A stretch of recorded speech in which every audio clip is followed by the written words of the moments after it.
everyone. It's the next episode of the Beach Court Podcast. It's Vancouver week, so we'll give our updates on the Vancouver meta at the end of this episode, so stay tuned.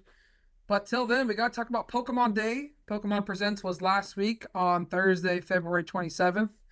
We'll give our updates on the Pokemon Day reactions.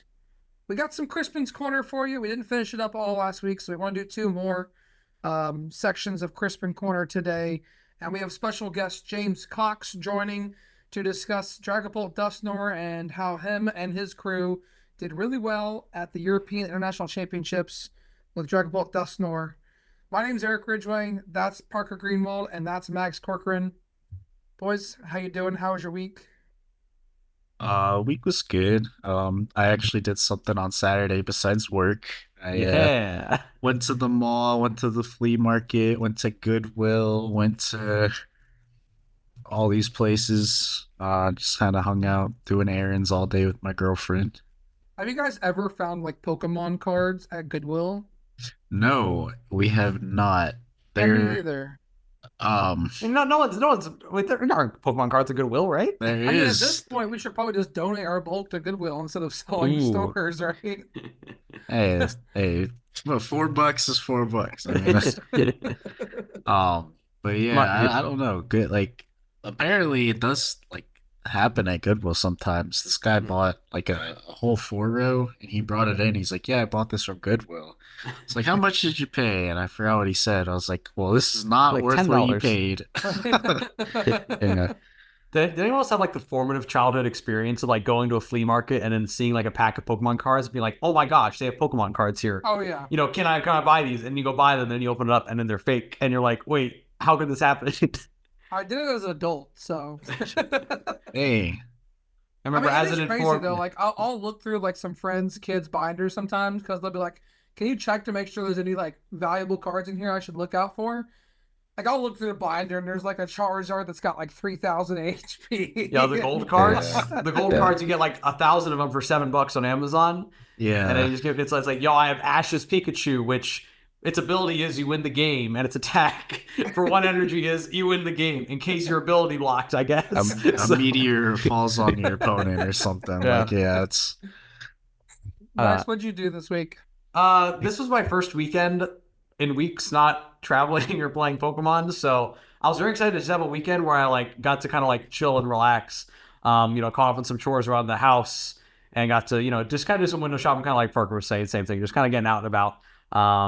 But also didn't stop me from playing at some locals on Wednesday and Thursday for Pokemon Day. So did manage to snag top 4 placement with Goldango, Xander Pro's list. Check out our last episode to see all about his list. But kind of Paldean Fates box, which is cool, which I haven't really opened any product lately because it's been like impossible to find. So I opened some up, got a little blue shiny Mew, not the bubble Mew, but it's still a Mew, so it's still a win. But yeah, I mean, it's been a good weekend. Kind of looking forward to like a chill March and then gearing up for Atlanta. Guy goes and gets his World's Invite in February and it's like, I'm good. I'm chilling. No, honestly, like Thursday, I spent like all day just like updating all of my decks because I hadn't been around like all my other cards to, like actually update them. So I have like 12 updated decks ready for standard. I got Goldango updated, I got Palafin updated, I got Conkeldurr updated, and the other 9 decks that You people actually want to updated practice Palafin against. with Yeah, what? our boy Jackson's got the Monkey Dory Palafin list. All right. I might have to do it to y'all at the locals later. So Might have to do Yes, it sir. to us. Get it done. Yeah, for me this weekend, I went to the Strawberry Festival on Saturday here in Clay County. We like to go out there every year. So it was a good time. Saw some vendors. We had the, I can't remember the name of like the famous like Frisbee dogs or whatever, but they're from like Jacksonville, famous Frisbee dogs. So got to see them perform. It was a mess getting out of there, man. I guess apparently they ended up shutting down like entry. People were still coming at 4 o'clock, like, wow. and it closes at 5, and it was a mess. Frisbee dogs. I mean, well, there's more than that. There's like Okay. all the strawberry vendors. There's so many food trucks, like regular like vendors all around. Just like little small shopping, kind of like what you did, but just at a strawberry Yeah. festival. Yeah. Walk out with a flat of strawberries for $20. Pretty good, right? Yep. Throw some in the freezer, get some smoothies on deck. Yeah, throw some in the freezer, put some in the fridge. Dip some in chocolate. Make some. Last year I was able to strawberry snag some from you. It was sick. shortcake. Yeah. So it was a good time, and then Sunday went golfing. Made my first true eagle ever with a drive. I hit a 3-wood for a 3 hybrid from about 240 into the wind, and it ran about 40 yards on the ground onto the green. We take those. People in front of me were not very happy about that, but it was like within like 5 yards of the pin. Like it was definitely was too close for them to be on the green, but like they weren't in any danger, man. It was rolling, you know. So I sank the putt and first true eagle, so that was nice. Shot an 89 and first time golfing in probably about a year. And now I got the itch to golf again. We're getting to springtime, so yeah, me too. We'll be golfing, but that's not what you're here for. You're here for Pokemon content. Let's talk about Pokemon Day. All the golfers just left the podcast. All the golfers just left. Let's talk about Pokemon Day. So Pokemon Presents was on Thursday. I mean, honestly, overall, like their delivery of the information was quick. It was rapid. The video probably wasn't more than 20 minutes long at most. I think it was 19. Yeah. Yeah, and like I don't know about you, but like I felt like it was a little rushed. And they could have spent more time on topics. Like, what were your overall reactions on like the Pokemon Day and how things went down? I actually didn't see the video, so I was just told secondhand everything. All right, fired from the podcast. No, I mean, like, and he's gone. No, I mean, I was fortunately, I remember like whenever Pokemon Presents or like Nintendo Directs come on, I try to block my work calendar as much as I can so I can like sit down and watch it. But I mean, this one it was nice and quick. I mean, like again, I like how quick it was because all the stuff like Cafe Remix or all like Pokemon Sleep or all the little things that like not everyone is there to see because they're all there to see Trading Card Game or Video Game or Go or kind of whatever other new projects. So like that type of stuff, we're saying, hey, we're gonna get the information quick, and go from there. Now, when the trailer did come on showing like Primal Kyogre and Primal Gyarados Mega Break Plaza, I was like, oh my god! And I was like, oh wait, it's Masters EX, which is like fine. Props, shout out to all the Masters EX players. But yeah, but I mean, it was just rapid fire, and then like got to the they're always going to save the meat for last. Yeah. So get to the meat, and for the first TCG news we got in the video was that VMAX's free prizers are back. We got Mega Evolutions. We had Mega Lucario and Mega Gardevoir revealed. We won't go over their attack names. You're welcome to look on anywhere to see those. Anyways, 3 prizers are back in the game. What do you think this means for the game? Is this healthy? Is this not healthy? Is it doom and gloom? We got Jake Gearhart threatening to leave again. He just came back. Like, what's going on here with these 3 prizers? They saw how long games were taking with Badu being released, and they decided, hey, we need to speed the game back up. So, here you go. I don't know. Yeah. Like, yeah, I mean, I remember, I forgot whenever Megas were initially speculated, right? We actually covered it here on the podcast a little while back. And one of the things that we talked about was like, hey, Mega Evolutions, as we've seen them before in the TCG, were all Mega capital EX. We're saying, hey, you evolve a basic EX, which is, Blastoise EX was a basic, and you evolved that into the Mega Blastoise EX, and you needed the Spirit Link or things like that. So now, like, it's at least you're still starting from the single prizers, but then now you become a 3 prizer just through regular evolution. So you can go rare candy into a Mega Gardevoir EX and just jump from 1 prizer to 3 prizer. I don't know if we've ever seen something like that before, where we've seen like a 1 prizer become a 3 prizer. You've seen the 2 become 3s. I'm not sure if you'll see any case like that. I mean, of course, when if you get amped, but like, or like, not talking about that, but like, I mean, I don't know. I mean, the only 3 prizers I know were tag teams, right? I mean, tag teams and VMAXs. So all the tag teams are basics, and all the VMAXs evolve from Vs. Yeah, well, interesting setup. I mean, I think the main thing is I got to think back to like, again, as a VMAX player, right? You would try to force your opponent to take, if they're going aggressive, take an 8 prize game type of thing, where you force them to KO a 2 prizer and then go through 2 3 prizers. Now we're in the same kind of spot where it says, okay, you're starting a single prize board, and then ideally forcing your opponent to knock out 2 Mega Evolutions at some point. So, it's like, I think the direction of the game has been good lately. There's been a lot of, good mechanics, and I know that, people will say, oh man, they had all these comeback mechanics. Oh, they predicted Fez and now everything's ruined. Or, oh, they have Badu and like, oh, now this is ruined. Like, I've found that, when we like, I'm sure if we looked back at Twitter, a year and a half, 2 years ago, kind of like, again, I know over the course of that time where it's like, we've gotten to today, we're having fun with things, right? Maybe in a year we're not having fun anymore. But until then, like, I'm of the persuasion, like, I like the game. I like Pokemon. I'm here to play the card game. So, like, let's just keep enjoying it and trust that they have it figured out.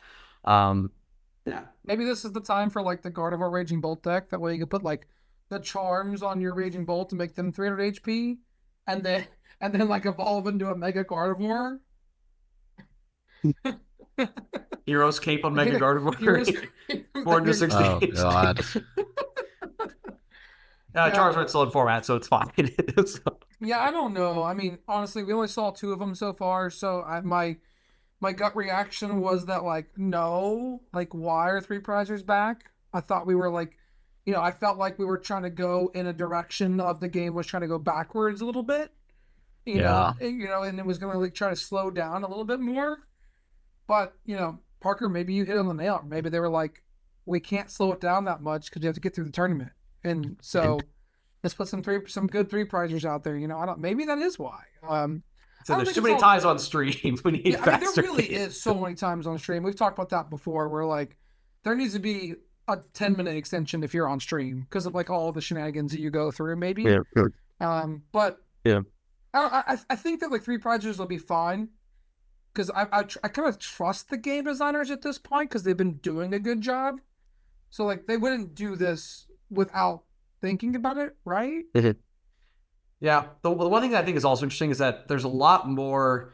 We're seeing, like, more and more, like, wall type, like, Pokemon and like decks, and even, like, more single prize. There's, like, safeguard abilities and things like that. So I'm almost wondering, like, in a world if they make Mega Pokemon and they make 3 prizes, but they don't make them good enough, then in a way it's like, okay, well, now single prize Pokemon are better because they have a better trade into the 3 prizers. Right. So, like, there is a world where, like, maybe in a roundabout way of putting these out where, like, it can make other archetypes stronger because they can trade favorably.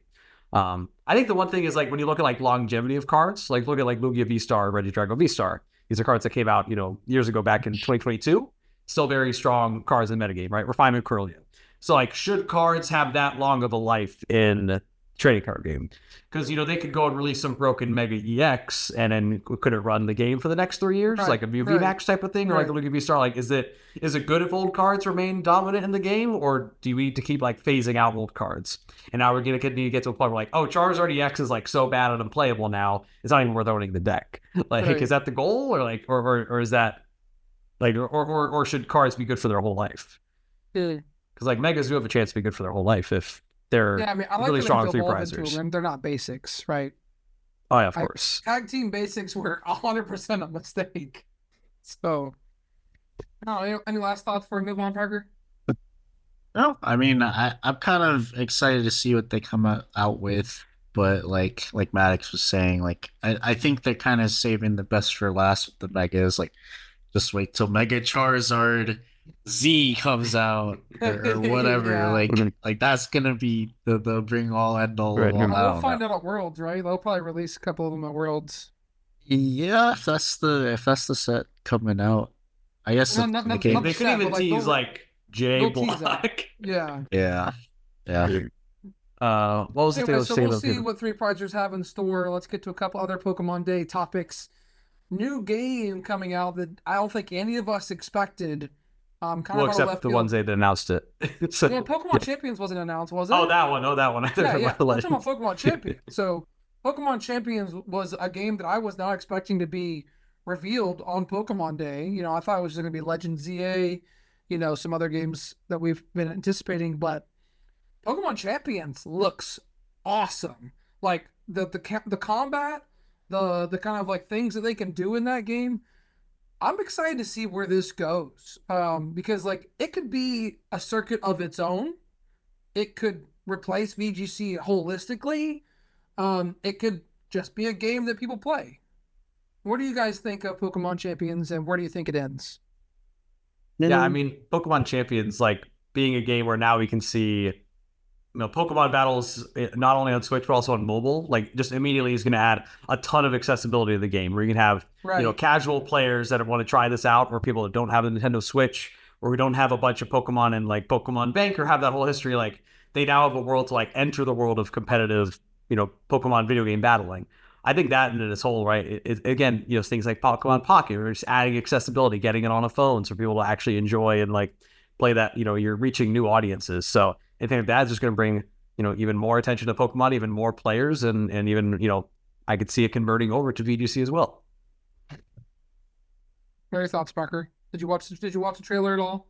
Do you know what we're I talking did not, about? but from what I heard from it is very like it is similar to VGC, and like it's definitely a good stepping stool to get people into maybe more competitive battling. That just Pokemon Go is cool, but it's really just like shielding and like shield swap, that, tap, shield swap, tap. When I've talked to competitive Pokemon Go players, they assure me the game's a lot more complexity than our simple-minded tap.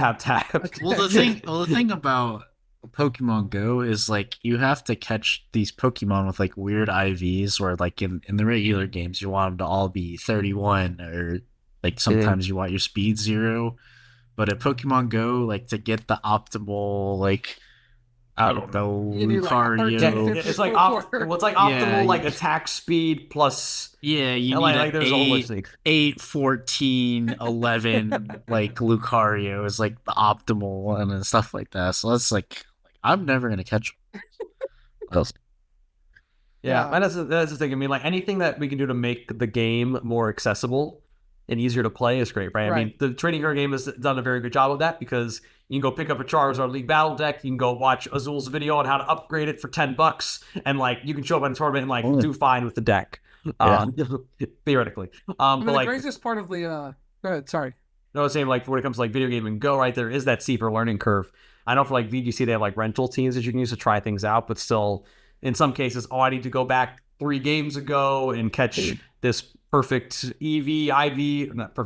Pokemon, and then transfer it up to my games. I need to own all these devices to do it. It's like there's extra level complexity to it that we take for granted as TCG, when I can say, if I need to make a team change the night before, I just unsleeve the card, put it back in, right? Or add to card. I can go buy a single from any card store for like 30 cents or whatever. Or if it's more expensive, it's maybe $5. It's like, oh, I want to change from a Zacian to a Zacian in my VGC team. Oh, I hope I have a copy of Pokemon Shield already ready to go to grab my Zacian with the right IV. Like there's so much extra steps going into that. Yeah, I was really excited. I mean, like the Pokemon Champions looks cool. Let me preface with that. But they were like showing like red and blue, like up and through, like the Game Boy Advance up through Switch, and I'm like, are they bringing like collections to like Switch to like play all of these games? Giving us the ability to play red and blue on the Switch. And then it was Champions, and I was like a little bummed, but also like ecstatic at the moment. So excited to see where Pokemon Champions takes us in the future. But the last game they talked about, and the biggest one that we all knew was coming because they teased it at Worlds and we were ready for it, was Pokemon Legends ZA. So scheduled to be released late in 2025. The starters that were announced is Chikorita, Tepig, and Turtwig. Totodile. Oh, Totodile. No. What did I say? Turtwig? Turtwig. Yeah. Oh, yeah. The double grass. Yeah, double grass. Sorry, Turtwig enjoyers. Hey, grass lovers rejoice, right? Anyways, sorry about my notes there. My bad. Totodile, Tepig, and Chikorita. So no new starters. Seems like returning starters from previous years. But one thing that stood out to me in the trailer was the gameplay looks to be like battling is similar to Legends Arceus.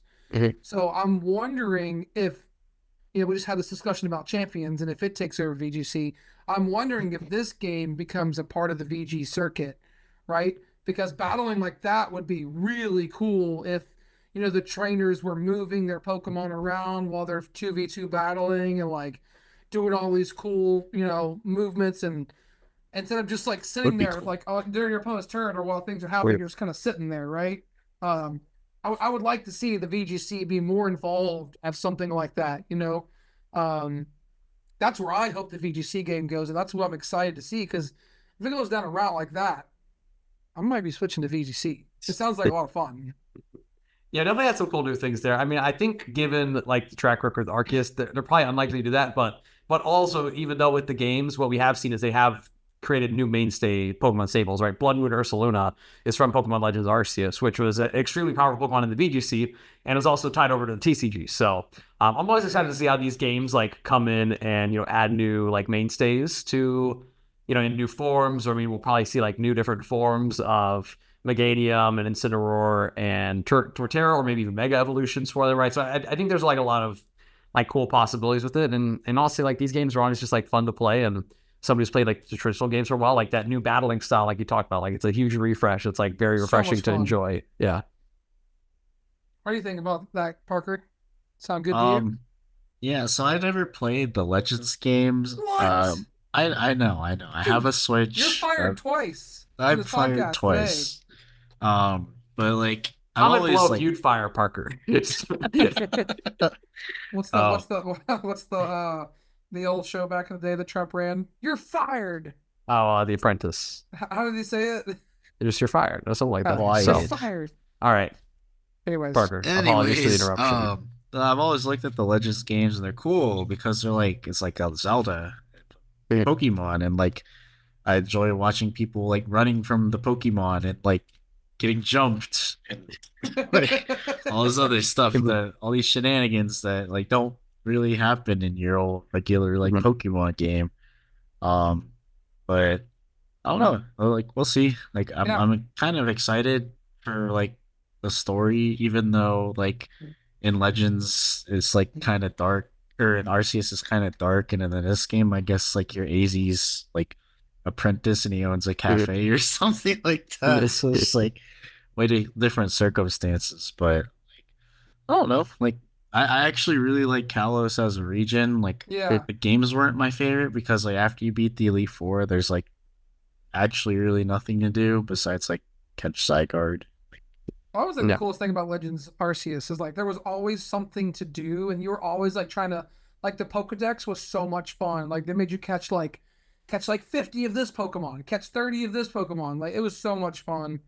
So I'm really excited for this game to come out. But so are we thinking it's not going to be a main title? It's not going to be included as part of like VGC? Is that what you think? I mean, the Pokemon the Pokemon will be probably allowed to transfer at some point and be played in it. But like for Pokemon Legends Arceus, they never included that. Like changing the battle style would be like too much. And also like they got everything pumped in Scarlet Violet and like all the DLCs. They'll put out a new version of that next year, and that will be all of our new J Block cards and stuff. And you gotta keep Big Pikachu happy and bring in the dollars to give us prize money. We need a cooler battle style. Battle styles. I know, right? Yeah. Right, now there was the one clip. There was a clip from I think the EUIC where it was like, it's like, oh, you just have to believe in your Pokemon. Where it was like some ridiculous combination where the Pokemon like dodge like 3 moves in a row or something like that, where it felt anime of like, oh, just dodge it. Yeah, simply just dodge it. I would say that in the anime, it'd be like Pikachu, dodge it. I'm like, wait, we can just do that? Like, why can't I do that in the game? Because I just got hit by an attack. I can't just say dodge it and just dodge it. Like, it doesn't work like that. Imagine like, I'll use Burning Darkness. I dodge it. Wait, what? All right, anyways, that's going to do it for our Pokemon Day reactions. Next up, we've got Crispin's Corner. Max, you ready to lead us through this? Yeah, let's get crispy with it. Let's get 2 more decks. Yeah, so again, we are all enjoyers of Crispin and cooking here. We had some great cooked up decks last time.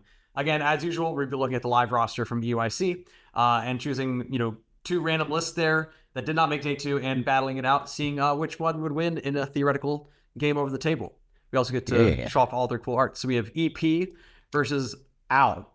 Wait, real quick, while you're pulling those up, I want to on the record for everyone to know, Maddox pulled out of the battle. He's like, oh, I didn't pull out of the battle. I just said I'm probably unfavored now. He's like, no, I get farmed. He's scared. Dang. All right, so we got Alex Stevenson, 415th place, versus. Wait, what place was this? 15th? 424. So pretty similar finishers. So Alexander from Poland. All right, so they both finished very similar in the tournament. Hey, 2 evenly matched players. We have Goldango versus Palkia Dusknoir. Okay. Hey, All right. period. Some of the I think this is some of the good matchups we see, right? You see the inclusion of the Barrel as well as the Palkia V-Star. No Energy Search Pro, which has become very, very popular in Goldango, actually opting just for the Prime Catcher, like we've seen Yeah. before. Picnic basket. And the Picnic Basket tech. Hey, now we're talking. You don't need Monkey Dory when you have Picnic Basket. Versus, of course, a Palkia Dusknoir deck. So, you haven't seen this archetype in a while, but it's had some very good success when it has been played. Bro, is this guy from this guy on the right's from Poland? It's Alexander. On the right? Yeah. Yeah, literally that's the same deck that Mateus played. It's the same Oh, 60. nice. So they must have played it together. Same 60. There we go. It's literally the exact same 60. Sick. All right, y'all. So we have, Goldango just at top 4 UIC, a little different build back to some of the old original Goldango, but we do the Palkia package and the Greninja, which I think is a big factor here, versus another Greninja deck. What are we thinking, y'all? What do you think, Parker? I think I'd give a slight edge to Goldango, maybe, unless, one of those games, Palkia probably goes Dusknoir, kill 2, Radiant Greninja, boom, the game's over from there. But, I don't know. I think Goldango's probably slightly favored. Yeah, I kind of feel like in this matchup, without the Evo on the left side for Goldango, I kind of feel like whoever goes first is favored. And Palkia is probably going to be choosing blind second because they want to item lock in most matchups. So you're probably going to give the edge to Palkia Goldango just a little bit. But they can just get like Parker said, they can just get completely board wiped. The Pokestop's staying in play for forever. They both play 1. So once it gets in play, it's staying in play. 1? No, you have a vacuum on the Palkia Dusknoir side. So you can bump it. You can bump it, Iono. Yeah, but they just go Pokestop, vacuum the Pokestop, and play their own Like the other Pokestop. Pokestop. I mean, the list on the left is definitely inconsistent at best. I mean, 3 Cypher, 2 Iono, 1 Irida.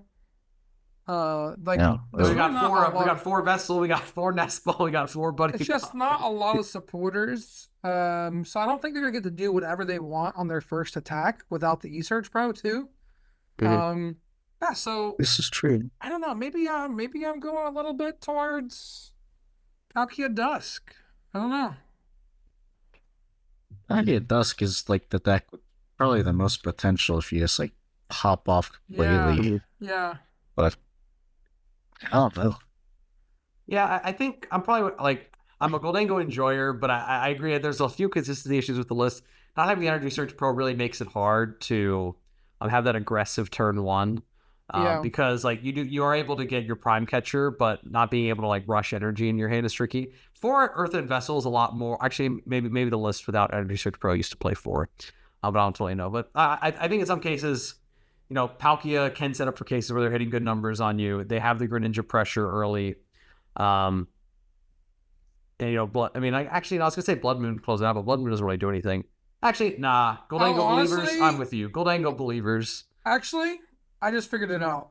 All right, drop the matchup. Palkia Dusknoir autos this matchup. No. There's only 10 energy in play.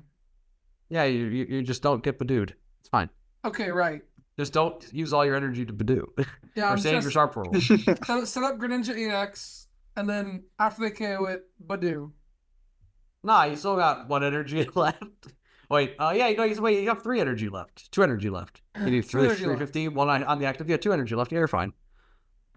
Plus you can kill the Badoo. You can hit for 50. You have your 1 of Turo in hand. You just Turo the Goldango. And then I'm going to stretch your back Badoo and Badoo again. And then stretch your back to Badoo again and Badoo again. All right. Badoo's no fun. Badoo is a fun. Right. I'm giving it to Palkia Dusk. Parker, I you're was the trying to say deciding anything factor. else. Yeah, go for Parker. That might actually swing it for me because I I realized very quickly Chien-Pao is not meta because it loses to Badoo. Not even because you can't rare candy, but you just, if you have like 7 energies in your discard, they just Badoo you. You The actually Iron cannot Hands. do a single thing. But Yeah, Chien-Pao unfortunately is dead. yeah. I think I'm going Palkia Dusk All actually. right. No fun for the Palkia believers and Goldango believers out there. I tried. Next up, we have YM versus VK. We're actually gonna sort by reverse player ID. So That works. Yeah. the newest players. VK, not there. What's the letter after K? VL. L. KL. Vlad. We're gonna do masters only. We'll hit 979th jury. And then what was the other letters before? I know, bro. IP. Run it again. Let's see. And we have we have Felipe. We have Felipe versus Jury. Let's see what we are rocking with. We have Goldango again, bro. Goldango again. Let's go. Wait, Goldango Prime Catcher. Wait, again. with Elekid. Wait, what? Kills Badoo for free. Actually, this game is over. There's thorns.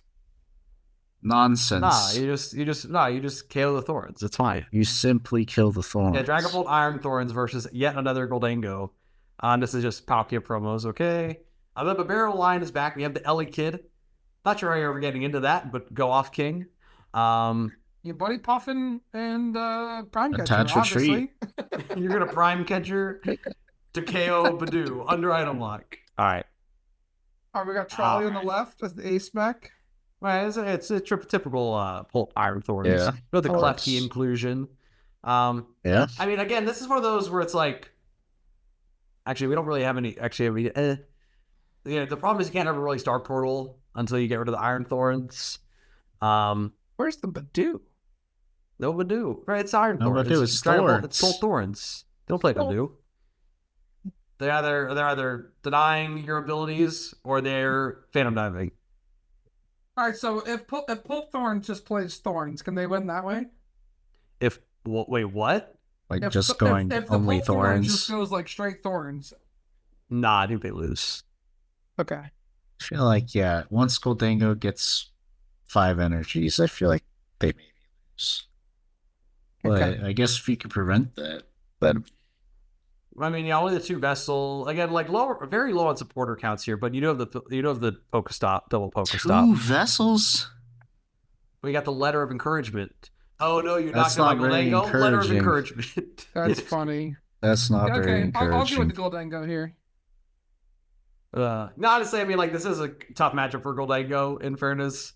I mean, like, if they don't have the greatest start, then it is nice that you can go and punish them not playing Manaphy and take out some Dracloaks. If you can pull off honestly, if you can pull off a Star Portal, you probably just went on the spot, honestly.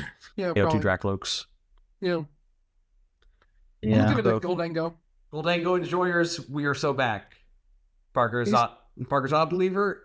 These supporter lamps, though. God. Yeah, I'm like, what is 3 Cypher, 1 Iono, and that's it? That's it? No Irida, no nothing. Yeah. I'm going to go with Pult Thorns, I think. I think they start Thorns all 3 games. The guy can't get going. And he only plays 2 vessels. And all right, Parker, your job is to run this one against Maddox in his Goldango deck. Also, I mean, the Prime Catcher here also is another gust out, so that gets around your Iron Thorns. So, True. Goldango enjoyers, we have never been so back. Goldango is winning Vancouver. I'll say Goldango on that one. True. Ellie Kid is definitely a useless card. All right. Maybe in general, but definitely in this match. Who won the cooking segment this week? What do we think? I mean, the fact that we got double Prime Catcher Goldangos that's is pretty notable. And also the other saucy. Goldango did have a picnic basket. True. That I don't want to play Monkey Dory because I don't want to play the dark. I'm just going to play a picnic basket, which honestly is not the worst this thing. Thorns player played the Monkey Dory. I just saw that. Yeah, the monkey. Yeah, I love how we're entering a world where just Monkey Dory and dark makes their way into everything. Yeah, pretty much. This is the world we live in now. It's the world we live in. It is. All right, well, that was Crispin's Corner for this week. We'll have another Crispin's Corner segment next week with Vancouver decks. So stay tuned for that. But up next, we have our interview with James Cox. He finished in top 8 of the European International Championships. So without further ado, here's James Cox. Hey everyone, my name is Eric Ridgway. I'm the host of the Beach Court Podcast. Thank you so much for listening to the podcast. And if you're enjoying it, please take a moment to like, comment, subscribe on this video on YouTube. It would really help out the podcast a lot. We've got more episodes, highlights, and more coming your way. Thanks for listening. And now back to the show. Hey everyone, welcome back to the Beach Court Podcast. I'm here with James Cox, fresh off of his top 8 in London at the European National Championships in 2025 with Dragapult Dustnor. James has won a regional in Lille last season, so congratulations on that. And he has 5 top 8s in the modern era. He's won over $40,000 playing Pokemon trading card game. Most of our listeners listening right now are very jealous of you, James. How does it feel to be in your seat?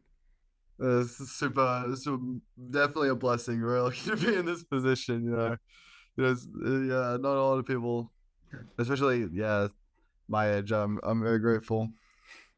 I mean, like, what got you into playing Pokemon? Like, when did you know that you were like good at this game and that you wanted to like keep playing this game? Yeah, so I think it's a long story. The very beginning, people ask me this all the time, and I like barely have any idea. I know I started playing at local tournaments and I was like 12, 13, but that's the gist. And I know I met Brent Tonneson when I was extremely young, like 13, 14. He must have been like 16 or something. And we talked a bit then. He helped me out a lot. He coached me like in the early years. And I think started going to regionals and stuff. And I got like a second at a regionals at some point after like a year of going to regionals and stuff, and had a really good quarter at I don't know, it must have been like 2017 or something. I have no idea. A long time ago, I had a really good quarter and got a travel award to Worlds, and then the next IC of the next year, and that was the beginning basically. You were like, cool, making money playing card game. It's kind of fun, right? Yeah, exactly. It's great. Yeah, so tell us about your backstory a little bit. You know, you hinted on, being friends with Brent and, from Australia, but, for people that don't know, you currently live in the Netherlands. Talk about your kind of life story and your backstory of, how you moved from Australia to the Netherlands and, what you're doing now. Yeah, so lived in Australia up until I was about 15. When I was about 15, my dad's job got moved over to the Netherlands. So yeah, basically just been living here since. Not much more of a story than that, but I've been enjoying the Netherlands while I've been here. Definitely enjoyed Australia while I was there as well, and yeah, it's been pretty good. Are you considered an Australian player when it comes to the testing groups, or are you a Netherlands player now? In testing groups, 100% Australian. I mean, I always talk to Natalie, Brent, we test together all the time, but this is a region. I'm here in the Netherlands, so. All right. Yeah, it's a good place to be. Hopefully Absolutely. You're enjoying it. So I got some backstory questions before we jump into Dragapult Dustnor and kind of how you led there for Europe. What's your favorite Pokemon? I've got this little Aaron here that's on my desk. I love Aaron. Yeah. Did you ever play Aggron VMAX? Nope, never. But I love Aaron. little cute guy, So you gotta go Hawlucha plus Aggron VMAX, man. You gotta like. I definitely couldn't tell you what the card does, but I think it does like 100. I don't know. It does some absurd amount of damage to the bench, but bench barrier has always been in format, so it hasn't been good. Yeah. What's the favorite deck you've ever played to a tournament? Favorite deck I've ever played? I loved Zoroark back in the day. I was a big Zoroark fan back in seniors. That was a really cool deck. One of my other favorite decks was this like Mewtwo Rainbow Energy deck at one point that I played to an LAIC at some point that like Brandon and Matthew Burris made, and that deck was so cool. But yeah, I think those are my two favorite. To a major? Not in Masters, but in seniors I played it a lot. Yeah, it was big when I was in seniors. All of my early results are with Zoroark, nice. So big fan of it. Yeah. One of our fan listeners, Anthony Bruno, will love hearing that because he made day 2 with Zoroark and Masters last season, like the last season it was there. Are you excited for Zoroark coming back or trade? It's another format, Yeah. version of Zorak. Are you excited for that? Yeah, it doesn't look like the greatest deck I've ever seen, but I'm sure if it were good, it'd be fun to play. I'm sure Tord will cook up some sort of trade deck that's very good. You know Yes. how he is. You never know. What's the favorite place you've ever been? Pokemon or not Pokemon, and a place you've always wanted to go to. That's a good question. I generally, the most normal Pokemon player, I go tournament to venue and back to hotel, and Yeah. don't really do a lot of traveling. For a place, Hawaii was pretty fun, to be honest. I'd say oh, no, actually no, 100% Japan. Japan was definitely the coolest. Yeah.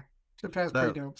Yeah, even just the Pokemon stuff, like walking into the airport and there just being Pokemon at the airport, that was sick. Yeah. Yeah. Place I've always wanted to go. I don't know, Japan, maybe more of Japan, I'd say, to be honest. Hopefully you got to see some sights in Japan and not just the hotel room to the venue. Probably a little bit more in Japan, I think. Of all the places, probably still the most in Japan, yeah. So the people need to know you used to be an avid streamer, and you're one of the big streams to tune into and get some really good, in-depth competitive play. So you kind of been, a little missing lately. What's been going on with you? I assume it's school and university. And any plans you have to come back to the content grind in the future?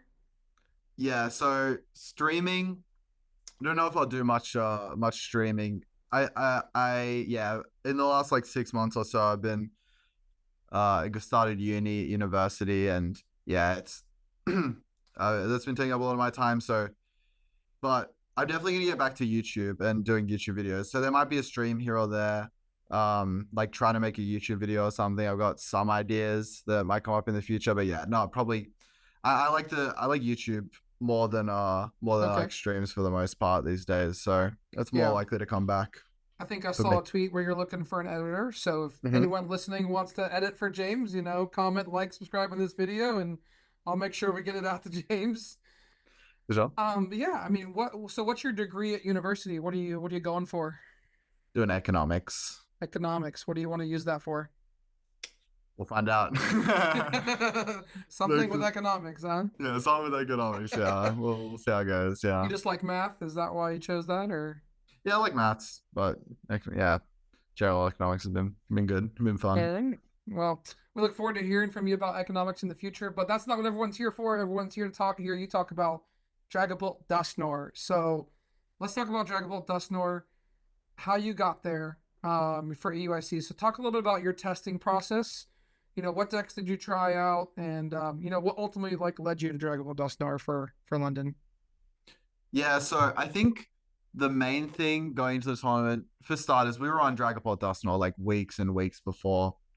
I think like when we were first picking a deck, looking at the format, we as a group, as you can probably tell by looking at all our decks, if you pay attention, we're always just playing what we think is just the best deck in format. We're not trying to make meta calls. We're just trying to basically pick what the best deck in format is, like weeks before the event, grind all the matchups and all the matchups really well, know the best deck list. And yeah, generally that's what we go for. So we're just trying at the beginning of the format, trying to decide what the best deck is. We're deciding between Dragapult and Gardevoir at the beginning of the format.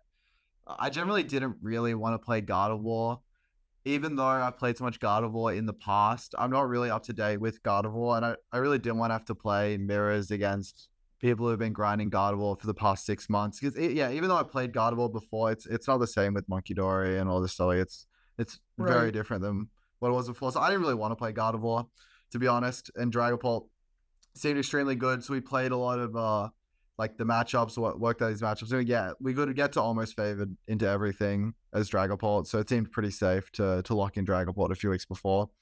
Brent played it to Merida, basically. Yeah, played the same list that I played to the event at Merida, and that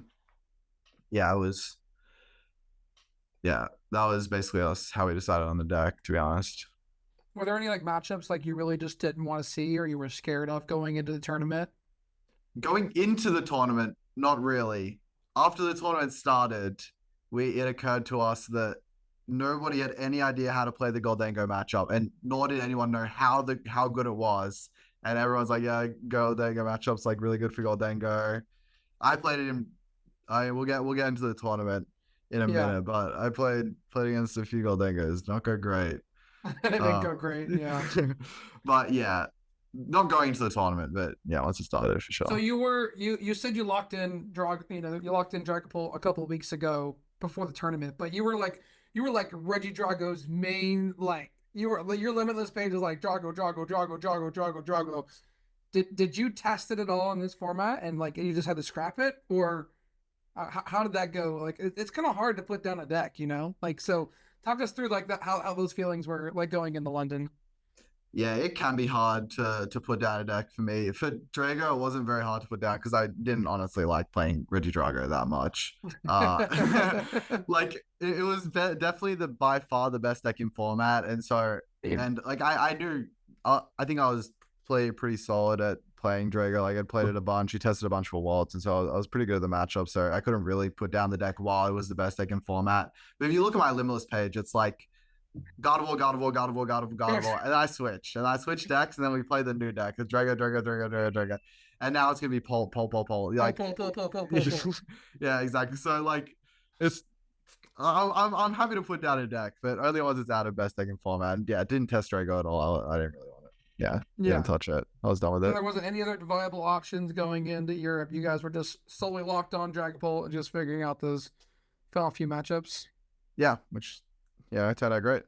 Yeah, I mean, it turned out great, right? You got top 8, and yeah, I think to our listeners, the average listener, that's okay to do, right? Just pick that best deck in format and grind it, and make sure you learn the mirror and you understand the mirror because you're gonna hit them. But it seems like you guys did that. So I'll ask the question and I'll let you ramble on why. But is Dragapult Dusknoir the best deck in format by far, and why is it the best deck in format? Yeah, so 100% going into the tournament, I was 100% sure that Dragapult is the best deck in format, because the main thing that I'm looking for when we're trying to play decks is just have 50-50s against everything or better, and then you get like more opportunities to win through skill, and you can play these matchups out. You don't have any super auto losses, which is what you're really trying to avoid. These matchups are super, super unfavorable in general, or at least this is what I'm trying to avoid. So, yeah, I didn't think. I think for sure going into the tournament, it has exactly what I'm looking for. All the matchups are good. It's great. The Goldengo matchup being really bad isn't a good thing going forward. The Goldengo will pick up. And yeah, I mean, at the tournament, we're trying to work it out, and like maybe it's 50-50, but I think in post, we've kind of decided that it's a really bad matchup, the Goldengo matchup. So it might not be necessarily the best thing for it, but I think still, if you want to pick up one deck and just learn it and just know for sure that it's going to be a good play for for every tournament, I think, yeah, for sure you want to go Pole. It's probably the best deck in format, almost for sure. Well, let's talk about the deck list a little bit. I mean, you decided to play the list that Brett Johnson played to Merida, and some people in your testing group, Natalie being one of them, finishing the finals, played a different list. Mm-hmm. What led you guys to have a different list at London?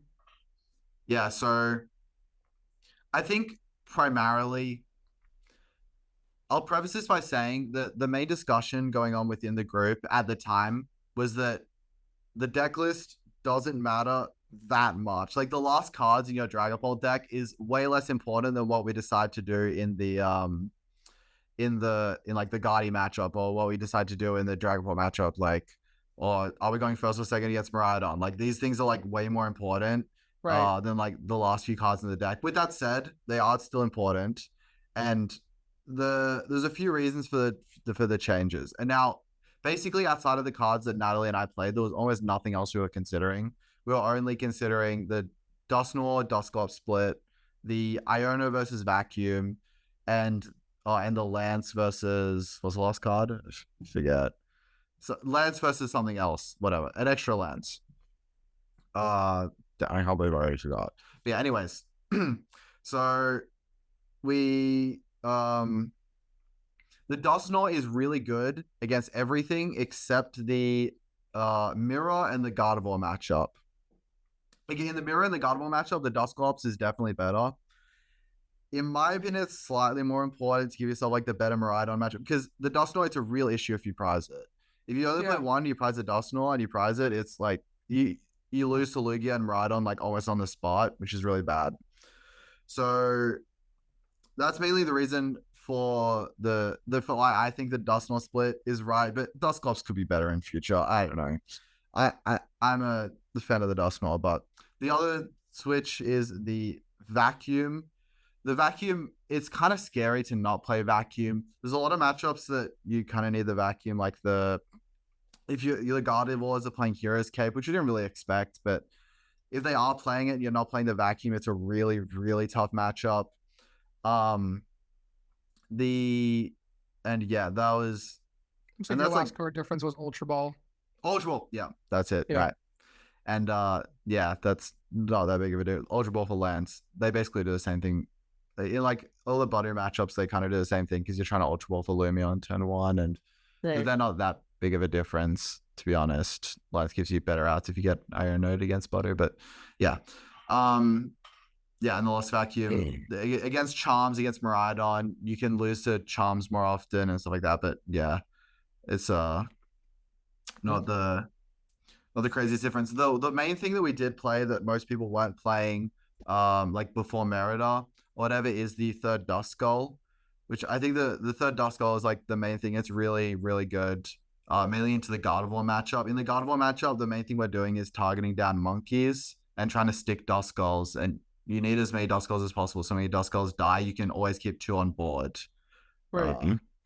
So that's the main reason for that, and the rest is pretty stock standard. Yeah, it makes sense. What are your thoughts on the Radiant spot? Is there ever considerations of the Gold England format to play Radzard? Maybe Radzard's really good against Gardevoir, and really good in the mirror, and has some random application elsewhere. I'd probably always play Radiant Alakazam, to be honest. Alakazam, yeah. Just sacrifice the Gold England matchup, right? Yeah. It is a tough one. It is a tough one. Yeah, I mean, there's some item locking shenanigans you can do at some point, but like that's about it, right? Yeah. It's tough. All right, let's talk about the tournament. I mean, you walk in, you got the best deck in format, you feel prepared, you're ready, and the tournament starts. You sit down from your round 1 opponent, and I don't know what deck you hit because it says other here. You hit another deck, and then you hit a Goldango. What'd you hit round 1? So you lost. What people don't know, you lost the first 2 rounds. What was your round 1 opponent playing? Was it also Goldango or? No, it was a mirror. It was a Japanese player on the mirror. Okay, it was a mirror. Yeah, and they were pretty familiar with the mirror, which means it comes down mostly to luck because they were playing pretty well. So all right, so you hit a Dragapult, you lost. You hit a Goldango, you lost. You and your group are probably like, crap, there's Goldango here, right? What thoughts are going through your head as you're 0-2 at an international championship when you're 0-2? It's got to be like so stressful. Like, what were your thoughts in that moment, and how'd you stay calm? Yeah, I don't know if I really stayed calm, but I was pretty I was pretty unhappy after I started 0-2, as you probably expect. Like, I know, like some people were saying to me after the tournament that like, even after I won at 1-2, I like came back and was just like super sad, and they thought I lost, but I was like, nah, I won. This is just like depressing. I played against a Raging Bolt Gouging Fire at 0-2. Oh. I was like in the same deck. Yeah, so that's fantastic. I was like, yeah, this sucks. Like, I lost the game as well. I was tough for the mental, but yeah, like I think. It's just tough. I don't know. I mean, but how did you? I mean, like, obviously everyone knows you ran it back, right? At this point, like, yeah, there had to have been something going on during this time. Like, what was it for you? Like, when did it click that you were like, okay, I'm all right? Like, at some point, but on day 1, you had to be like, I'm okay. When did that light switch? I think once I got to like 4-2 or something. I mean, to be honest, I said like a lot of people at the tournament. Like after I went 0-2, the rounds were pretty easy. Like almost every single round I played, almost for the rest of the tournament, like the next 8 rounds or something, were like super easy. Yeah. Because the thing is, the good thing about Dragapult is that if you play the mirror or you play the Gardevoir matchup and your opponent doesn't really know what's going on, it's really easy. So, I got a lot of easy rounds, which definitely built my confidence up till like round 5 when I got like matchups that I could lose. Against like when they hit like a Gardevoir that had a Devo at some point that was like losable, and then just like they go like progressively harder, which was kind of convenient for me. Looks like you hit a Charizard Terapagos deck round 7. Yeah, that one was not losable. If you look at this deck list, he had no middle evolutions, so it was tough for so you just hit the him with item buddy. lock, and they were like, Yeah, I sat there for a long time with item lock as he jacked for 2 stage 2s. Oh goodness. Oh goodness. Yeah. Okay, so we're day 1, you're 0-2, you're 4-2, you're 5-2, you're 6-2, you're 7, you're 6-2, right? You're going into round 9.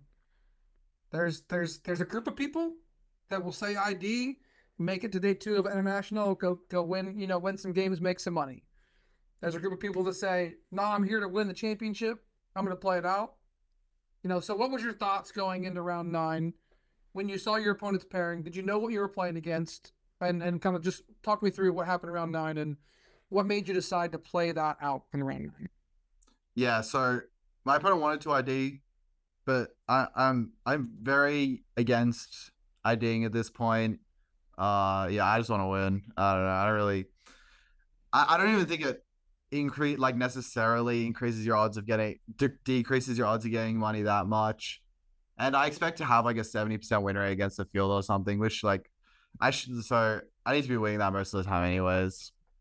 And I really like the main thing that matters to me at this point is that I can get the spikes as often as possible, like the top 8s, the really good finishes as much as possible. So, but I definitely don't shame anyone for IDing. There's no shame in IDing. No, of course not. Yeah, everyone has their goals, right?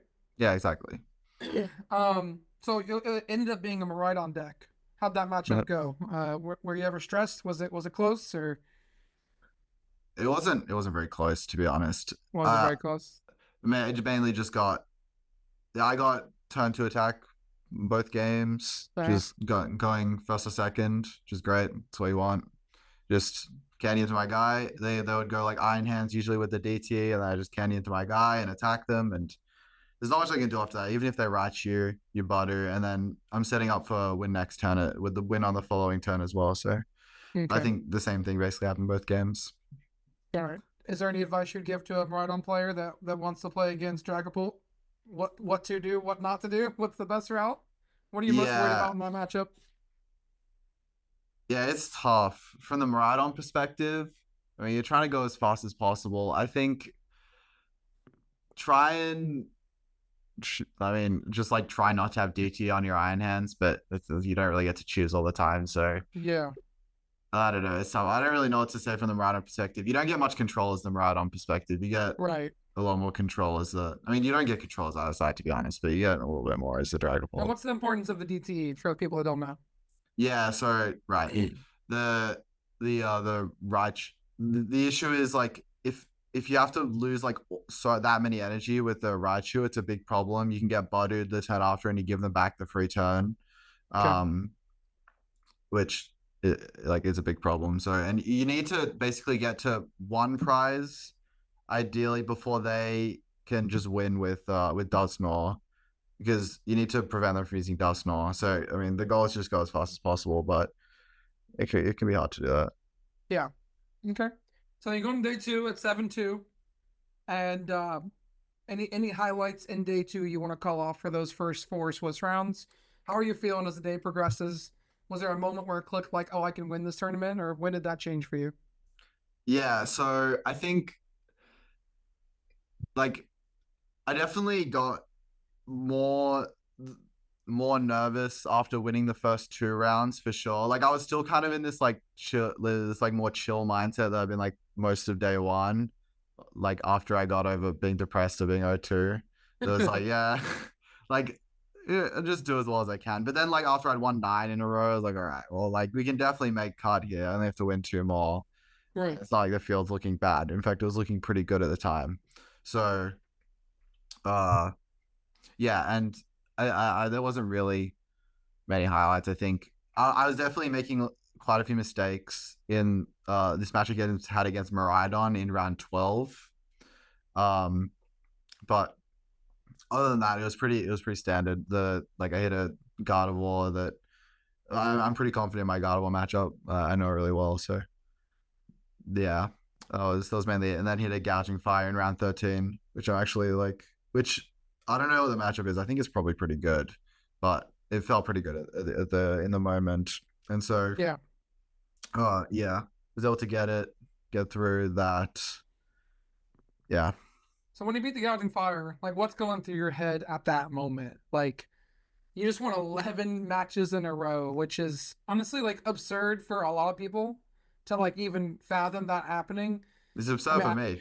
Yeah. So like, I think I saw you a little bit after that, and I was like, "Hey man, like pod next week," and you're like, "Yeah, sure, let's go." Right? You're just like, I can just tell that you were just like, "Am I really in this moment?" Right? So. Yeah. I mean, is that really what you were feeling? Like, what went through your head when you found out you made top 8, or like you knew you made top 8? Yeah, it was pretty good. The main thing that was even crazier is that I got straight into top 8 because from starting 02, I knew my resistance would be terrible. So if anyone's playing ASIM, it's going to be me. Yeah. So from the moment you're thinking you're gonna play ASIM, right? When I get out of my match, I'm like, I'm for sure playing ASIM, but I'm pretty happy with that. I'll take an ASIM. Sure. But even crazier once I when I realize I'm straight into top 8. Yeah, there were some match results at the end that almost made it like a big ASAM. It was really close. Any other highlights through your Swiss rounds? Any matchups you want to highlight? Any specific tech cards that people played that you want to kind of call out or anything along those lines? Yeah, in day 1, I got pretty lucky against a Gardevoir where I full bricked game 1, and then game 2 they mulliganed their Devo. So I definitely because the Gardevoir matchup, if you don't know they have Devo and they have it, it's really easy to lose. But fortunately I knew they had it and then could play around it. So I got pretty lucky there. And I think I got pretty lucky against an Arcaladon that was Arcaladon in day 1 as well that didn't draw that great against me. But yeah, I think for the most part we covered it. Okay. What are the worst matchups for the deck before we get into your top 8 match besides Goldango, obviously? What are the other worst matchups that you're scared of? Yeah. Yeah. In the tournament, I think I don't know what I'm saying. The thing is, every matchup is 50-50. So there aren't really many matchups. I was really confident in my Gardevoir matchup specifically. Right. But other than that, almost every matchup is close. Okay. So that was you were fine hitting a Raging Bolt, right? You didn't really care about that, right? I mean, I hadn't tested it much, so that would have been a bad one. Like one of the worst ones for me to hit outside of Goldango, but yeah. Yeah. So we hit Goldango in top 8. Xander Perot, he was on the podcast last week. He talked about that. That's the reason why I played it, because Dragapult was such a good matchup. What were your thoughts like going into the match? How were you planning to like give it your all and like address that matchup? Because obviously, whether it's a bad matchup or not, 60-40, 70-30, whatever, there is that chance that you could win. So what routes were you planning to take in top 8 to win that match? Yeah, so starting context, on the what would have been Friday night, I was trying to convince anyone to play the Goldango matchup into me when I was 7-2. I was trying to convince somebody to like run the matchup with me because I had no clue how to play it. Like I'd never played the matchup before. I had no idea. I knew like it's definitely something I could play in day 2. Couldn't convince anyone to play against me with Goldango. All right, that's fine. You just gotta give me a call, man. Come on. Yeah, there's probably somebody I could ask that would have done it, but I couldn't convince anyone. Tweet. Like, who wants to play against me right now? Come on. Yeah, right now, anyone around to play some Dragapult Goldango? Yeah, could have. I'm telling you, next time you need that, there'll be plenty of people out the door saying, "Let's play." Yeah, I probably should have in hindsight. Like, I'm actually upset that I didn't like find a way to test the Goldango matchup the night before. But anyways, I had no idea what was going on, to be honest, in the matchup. Like, I knew I played 1 in day 1, so I knew like a little bit, not a lot, to be honest. I got completely destroyed in the game I played against someone who it wasn't great. So Richard Foster. Yeah, it was 0-1, so like yeah. I mean, yeah, it was just tough. But yeah, I knew a little bit. I knew that you can't win off of just like prize racing them. Like you have to play to an Iona to 1, or you have to lock them out. like the two ideas I had. But the thing is, I don't really know how to lock them out, so it's kind of an issue. Like, well, I know you kill the Monkey Dory, but I don't really know how to get rid of all their energy very well. So yeah, There's 12. That's the problem. yeah, If there was only we were talking about this. If there was only 10, it's probably it's theoretically easy. possible to lock them out. Yeah, it's because they can't have the Monkey Dory down. They can't the monkey like if they have Monkey Dory down, Goldengo active, and then they have 10, you just kill the Monkey Dory and Badu Slice, and then you win Yeah, yeah, after they kill your Dragapult. But yeah, when they right. have 12, it's too much. So I was trying to work it out in the match. Like even when I was playing the match, like I couldn't in game one. That might have been there wasn't a way to lock in hindsight, but I thought right after the match there was a way to lock, but there wasn't. Because like I'm trying to work it out. I don't know how to play the end game. Apparently, what I was supposed to do, what Brent was saying, is like I was supposed to, like lock for a bit and then get out of the lock after a while, like after trapping stuff for a bit. But I just didn't know what to do in the moment. And so yeah, but it's just such a hard matchup because if you play fully for attacking, you like the first attack is so easy, and you can only really attack twice because like we don't play Crispin, so you don't have like ways to get more energies, and so you need to play to like an iron to one that they can't attack anymore. But like you don't even get to one prize that easily, and yeah, it's just Yeah. there's a lot. It's really tough. There's a lot going on, and yeah, I didn't really know the matchup, so.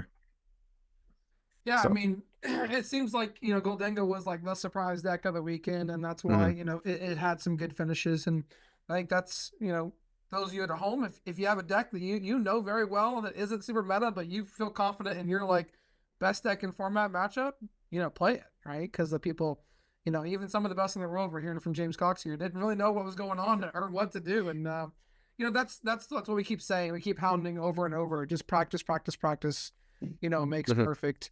yeah. So let's talk about Dragapult while we wrap up. Let's talk about Dragapult in the future as we're heading towards Vancouver this weekend. A bunch of our listeners are heading up to Vancouver for their their last tournament in this format. With Rotom, available, with V-Stars available. Is Dragapult Dusknoir still the best deck for this tournament this weekend? And would you change any cards? Is it the best deck for this weekend? I mean, it just depends. If you've played it a lot, then yeah, it absolutely is. If you haven't, then play some Rhydon probably, or like some other deck. It's more or whatever deck you're most familiar with, probably. Would I change any cards? I don't know. I don't really know, to be honest. I think it's probably a good idea to toss the vacuum at this point. Because I think most of the decks that Vacuum's good against have faded out a little bit. You don't really need it against Miraidon. It's probably time to chalk up the Vacuum. But other than that, I really like the list we played. And I mean, to be honest, if I was playing a tournament this weekend, I'd play something extremely similar to this. So Yeah. Yeah. Are you adding in the Lance or an Iono or what's Iron is the next spot. Iron is the next spot, Iron is the spot for the 100%. vacuum. Okay. In my opinion, yeah, for sure. So James says, cut the vacuum, play third Iono, send it to Vancouver, and congratulations on your top 8. Yeah, exactly. Not easy. James, thanks so much for joining, man. I know it's late over the Netherlands for you, but do you have any sponsor shout outs or anyone you want to shout out before we close up? No big sponsors, no shout out, no sponsors. All good. Thanks for having me. Yeah, shout out to the Australian team. You guys are always cooking and playing really well. So thanks for joining again, James. But we'll get back to the podcast. All right, we're back. That was James Cox talking about Dragapult Dusknoir at the European International Championships. Hope you enjoyed that. If you did, press the like, comment, and subscribe button below because I really appreciate it. And James was a pleasure to talk to. But we have to get to our trivia segment next where I try to stump the boys this week. They're on a hot streak. I think they've won like 2 or 3 weeks in a row. We're just that good. Have we? Something like that. I mean, it feels like you guys are on a hot streak. Yeah. And anyways, before we get there, we got to thank our sponsor, Nakama Anime Cafe. They're here in Orange Park in North Florida. So on March 29th, we do have a card show happening at Nakama. If you want to come out, shop some Pokemon cards, shop some trading cards, come on out on March 29th. If you're interested in being a vendor, call the store, give them a question, and get you taken care of. Without further ado, we have to jump into trivia, and it's everyone's favorite week. Journey Together is coming up, baby. It is. No, it's it's way too not. far No, away. we have It's not way one. too We far have away. one more week. Come on. It's not even almost pre-release time yet. Pre-release. Don't we have Yeah. Vancouver stuff to talk about? Pre-releases are like in a week, bro. Oh my goodness. All right. Everyone's favorite question. Within one, Ugh. plus or minus one, how many EX Pokemon are in the Journey Together set? Okay. All right. Zoroark, Clefairy, and Zoroark, Lily's Clefairy, Obsession. That's it, right? I think that's it. Yeah, I think there's only 3 EXs in the entire set. No, they gotta sell more shiny cards. They have to have more non-hits that you aren't happy about because you didn't get the full art or the alt SIR. Lily's Clefairy. Okay. What else we got? The Lily Iono's Belly Bolt. Iono's Belly Bolt, yeah. Are there any other trainer EXs? I think that's only 4. Right? I believe Probably, so. you know. What other bulk random EXs are there? Is the Salamence in this one, or is that the next one? I just remember I was like, that art's both cool and like not that cool. It's gotta be this next set, I think, right? Probably. I don't know. Probably. I did not We'll do my call whole. it this set. Because we're already very low on number. If we're expecting that anywhere into like the teens, like we're not even close. Like We're not there yet. So yeah, Salamence definitely in this set. Eric, can you pull these up on PokeBeach so you can clown us afterwards by showing us all the cards that we forgot about? I have my list. I'm keeping track. Oh, he's got the list because he cheated and asked us the question. The nerve of him. What's doing good in Japan? It's just Lily's Clefairy. Like Lily's Clefairy and like. I think you're missing one that's doing well in Japan. Yeah, Xmas. What are the new? I don't know. Can't be doing that good if we can't think of it, right? That's my thinking. You literally just posted about it in the chat like a day or two ago.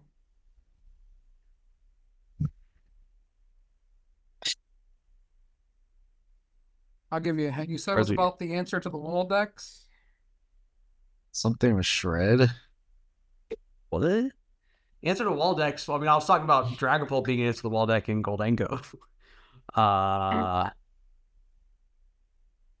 It was an answer to something. Maybe it wasn't walls. It was something you were like, oh, they're playing this to answer this. Oh. Yeah, the Dunsparce CX. Yeah. There you go. Yeah. Okay. Wait. So what are we at 5? What does that do? 6? Does it have Shred? It's like no, it just doesn't have an ability.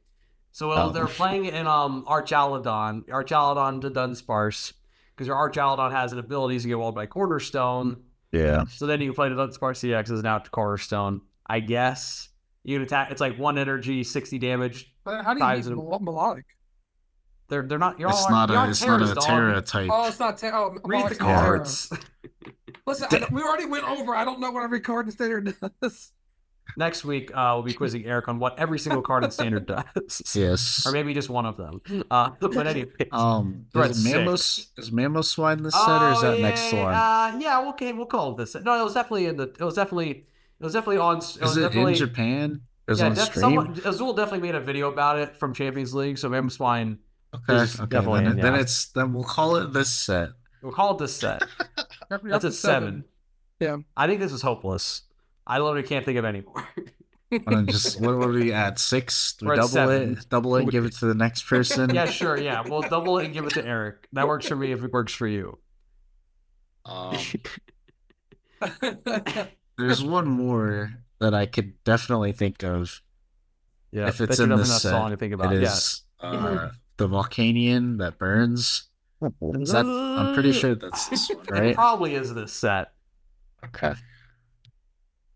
Max's faces when he's like, well, I mean, it's like, listen, I know all the cards in Standard. I don't know all the cards in Japan. In the future. In future Standard. Once the cards officially release, I know what every single one does. Guaranteed. Not true. But on God. Okay, so we're at 8. We're at 8. So double it, subtract 1, and give it to Eric. Yeah. So 16 sounds like too many, honestly. So What if it only is 8? Wouldn't that be cool? I mean, it's possible. I No don't shot. think No I can shot. think. I don't think I can think of another one. But All right. So 15 or 8? let's do 14. All Let's do right. 14. All right. Yeah, put your guess in the comments below, or if we pick your favorite EX. Without cheating. All right, what is All your right, final we'll go official 14. answer? We'll go 14. 14. Because we were brilliant and remembered all 14 of them. Okay. Yep. The Pokemon that you missed. Oh boy. Amoonguss EX. Yeah, no, that's not an Wait, that's actual not- wait. card. Wait, That's, is that a real that was card? a fake leak, bro. No, seriously, like I've never heard of that card before. That's a fake It's leak. a real card. I will pull up the text. Hang on. You're getting your stuff from wrong sources. Amoonguss EX. Spore Bell for one grass does 30 and it puts him to sleep. And Mushroom Swing for grass colorless 100 plus. Flip a coin if heads. This attack does 80 more damage. We got all the bulk like trader like theme deck. Yes, that was Cards. from a starter deck. Yes. Okay. Not a real Moon card. Must- Auto Sleep's kind of cool. Blaziken EX. Oh, Wait, the yeah. Blaziken's in this one? That's an H block card released in I block. Reshiram EX. There's an EX. So that was just a ends Reshiram. Veluza EX. What does Reshiram EX do? Oh, dude, look it up. Oh my god. Oh, making me Google on the podcast. Tapu Koko EX. Oh, actually, I do remember that one. Maybe it's good in Rhydon. Probably not, though. Mimikyu Is that the Raikou EX? replacement? Yes, Yeah, it is the Tapu I Raikou. just said Koko? that. Okay. I just remember. Mimikyu EX. Wait, Veluza's cracked, bro. Wait, really? Water What does Veluza do? colorless. You may discard your hand. If you do, this attack does 120 more damage. Hey, yo. 240 the at gym the promo? low cost of. But no, Not having a Radiant hand. Venusaur rotates. No. No, my king, Radiant Venusaur. Okay, Mimikyu EX. Alcremie EX. That's not a real. And last but not least, Paldean Clodsire EX. So those of you that are keeping track at home, their guess was 14. They originally said 15, and the answer was 16. Ah. So you guys are off by 2, which means you I lose said- the Journey Together I said challenge. 16 sounds like too many, and that is too many because none of these EXs will see play. True. Let us know in Also, like, half comments the how many cards you in the got set right. are H block. Like, what's going on here? Those of you at home asking for that segment, let us know in the comments what was your favorite moment there or which ones you got, how close you got. Wait, Anyways, this Tyranitar's cracked. Let's move on to the Vancouver predictions. I've got some Vegas style questions. I've got 5 Vegas style questions for us to go through, and then we'll just talk about the meta a little bit. Tier list a little bit boring. If you want my tier list, I posted it on my Twitter today as we're recording this, and you can roast me in the comments about how bad it is. I don't really care. It's bad. Wait, what? Who said that? What? Anyways, first question, and I want each of you to answer this and give an explanation. Over under Dragapult meta share percentage. The number is set at 20%. Over under. Mark, you first. I say under. Under? Why? 20%'s a lot. Like, It was 18 at Europe. yeah. But it'll be 16. Okay. Just trust. Trust. I'm going by my gut or whatever they say when Yeah, they go all in. Yeah, I was going to take the under on this one. I mean, like, Dragon Ball did have a great showing at UIC. I think the big standout from UIC is not like the decks. It's not like that the top meta decks like continue to thrive. It's that more of the rogue off the wall plays saw some success. Things like Cloth, and Goldango are going to eat into meta share of Dragapult. So I think Dragapult's still going to remain high, but like I'm with Parker. I'm going under 18%. I think it's going to drop some from UIC. Still going to convert very well because a lot of top players are going to play it very, very well. But right now it's just like there are other fun decks to play. People want to go and play their Dialga V-Stars and their Lugia V-Stars and their whatevers before they rotate. Smashing it under. All right. Next up, let's talk about Goldango. Got 2 questions for Goldango here. Over, under, meta share percentage. In Europe, it was less than 4. I set the over, under at 5%. Over, under, Maddox, you first. Smashing that over, right? I've only been yapping about Goldango the entire podcast. No, I mean, again, really good showing. Lots of top players showed up with this very successful list. They say, hey, the list is great as it is. It's like that people want to play and people like playing. They just need a list, so they need to be in a good position. And I think now it's in that good position. It's not going to be too much higher than 5 just because like the deck will only get so popular. But I think you could easily see it at 6 to 10%. So I'm smashing it over. I think it's over as well. I say for literally every tournament that Goldango is a good play, and it is now. Like a very good group of players. I mean, Dragapult could easily answer Goldango by just taking in a Toad Scroll. They could. They could. Who's gonna do that? I don't know. I mean, one of the players I hit in tournaments tonight played Toad Scroll. Yeah. Ain't no way. And how'd he finish? I don't know. Online Mickey doesn't count. I'm kidding. It's a prank. Everyone played Toad Scroll in your deck. However, my Reggie Drago. Yeah, I mean, I do think Goldango is good, and there's a really, really good, thought-out, tested list played by a lot of top players at the last event that had a good showing. So, if you're gonna play it, build from there, make your own changes, not too much, but I think it'll be over though.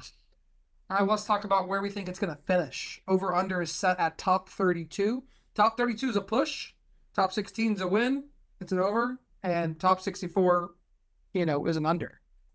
What do you think? So it needs to do 16. So the over for top 32 needs to be better than 16. Better than 16, yeah. Or better than 17, rather, yeah. Yeah, better than 17. Yeah. Or worse Finish than in top 16. Yeah, gotcha. Over under. Over. Top 16, doable. For sure. Right? Maddox? Yeah, I mean, y'all have heard me yapping, right? I like, even if I didn't believe it, I need to believe it for the culture, but I do believe it, right? We had 2 of the top 16, in the UIC. I do think more people are ready for it. I think this could easily end up as a push where the highest one is in top 32. But again, I think that, we'll see the outliers. Enough people are playing it. It's going to have enough pilots that I do think we will push into that, ASIM cut territory. Could easily be a push, but I'm going top 16 or better for the cheese stick Goldango. The cheese stick. My wife was making the thumbnail for last week, and she's like, "This is a cheese stick?" I'm like, "Yeah, it's a cheese stick." Will the cheese stick? That is the question. Tune in next time. All right. See if the cheese sticks. Speaking of asymmetrical cut, everyone's beloved. We loved them. We hated them. It's their last tournament. Lugia V-Star. Over, under, in ASIM cut. I'm setting the line at 1.5. Over or under? It's Lugia's last tournament. It's the last chance for it to do well. Under, I think 1. And you said an in ASIM cut? ASIM cut. Or better, I think there's 1. Yeah, this line might be a little too generous. Just because, we haven't seen any tournament success from Lugia lately. I do think because of That's that, why it's its time. Everyone's sleeping on it. Lugia's well positioned now. We know Kieran. Kieran's gonna play. We know Kieran Fur is going to be in top 8 with Lugia. The question is, does someone else make ASIM cut with Lugia? That's really the question. Right. That's why I put 1.5, because 1 is too easy to smash the over. Actually, right? you know what? Oh no, 1. No, I think it was 0.5. I think you can easily smash the under. 0.5, you just smash the over. I would even consider it smashing the under. Only because it's in Canada and Kieran is going. That's the That's only what I'm reason saying, why it's a right? guaranteed one. Yeah, that's why it's almost a guaranteed one. I'm changing my mind. I am changing my mind because Maridon is on the down.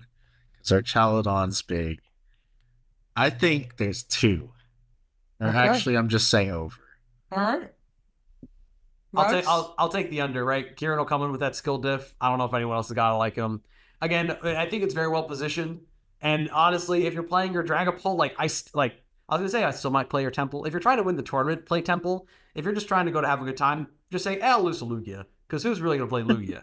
Kieran Farad, who's gonna win Vancouver. But other than them, probably not too many people. Shout out Shift Gear Podcast. Yeah. So All right, I added one in here that you guys were on your sheet. Over under cloth meta share. In Europe, it was a little less than 5, and it won the tournament. I'm still setting the line at 5. I don't think it goes up that much. I don't think a lot of people in America like playing it. It loses the Gardevoir, Hey, I live in America and I like playing it. and you hate playing it every time you play that is true. it. So, anyways, Terapagos, Badoo, Cloth, and Friends over under 5% meta share. Over. But it'll be like 6.3 or something like that. Yeah, like I was saying earlier, it's just one that people are playing. People are going to pick it up more as opposed to some of the other decks like Gardevoir or Maridon or Dragapult. More people will be picking up things like Goldango and Cloth. So I do think it's going to convert. I think it's going to have an increase from the UIC. Okay. Last one of the over-under section. Over-under Canadians in ASIM cut. Set the line at 2.5. Over or under? 2.5 Canadians in ASIM cut. What if I think it's exactly 2.5? It's not possible. The half Canadian, half Yeah. somewhere Whatever else. other, yeah.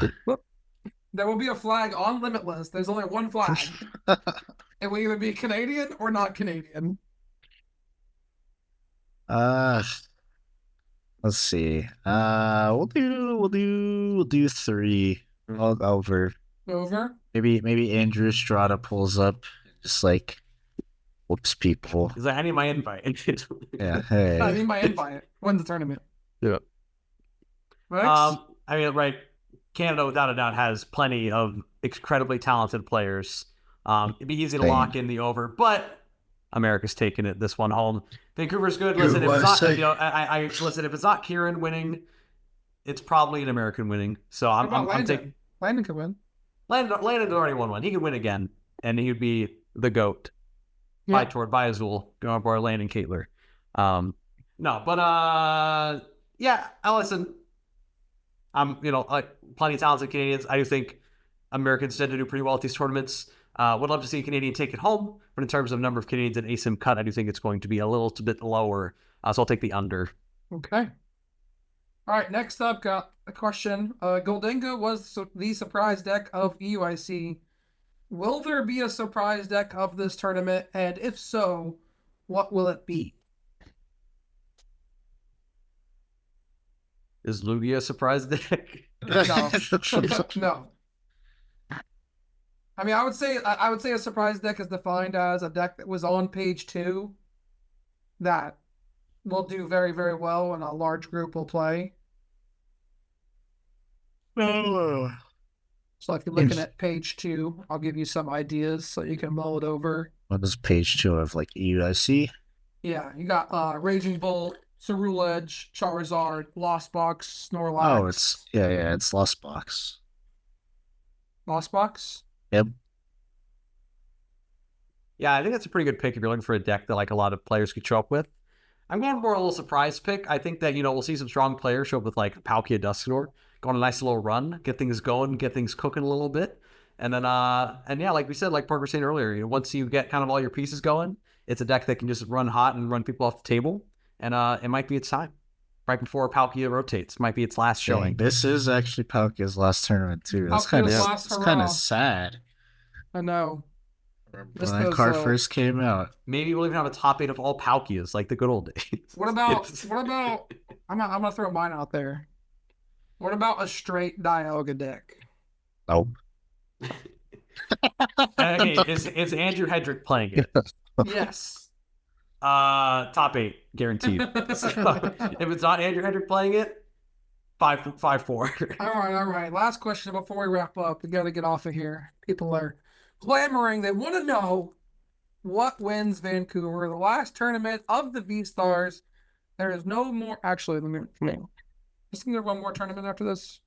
I think Stockholm. Monterey or Stockholm is the last one.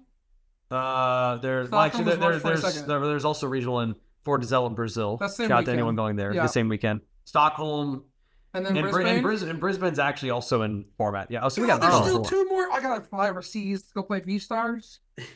Anyways, the last Good. North American tournament with V Stars legal. They will be rotating for the Atlanta Regional Championships.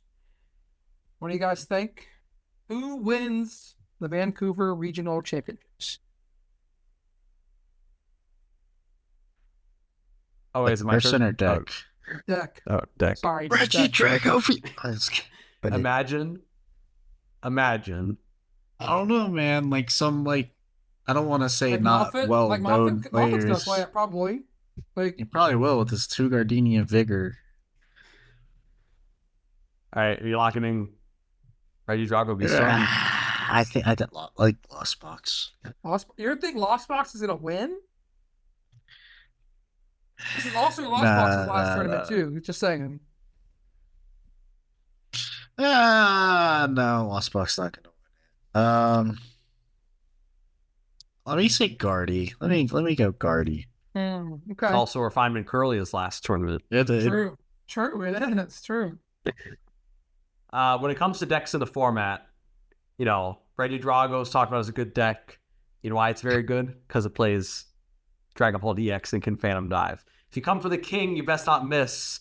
Dragapult EX is the best deck right now. Hasn't quite had that big win in a while. I think that people have it figured out now. A lot of people are going to show up with some other jank.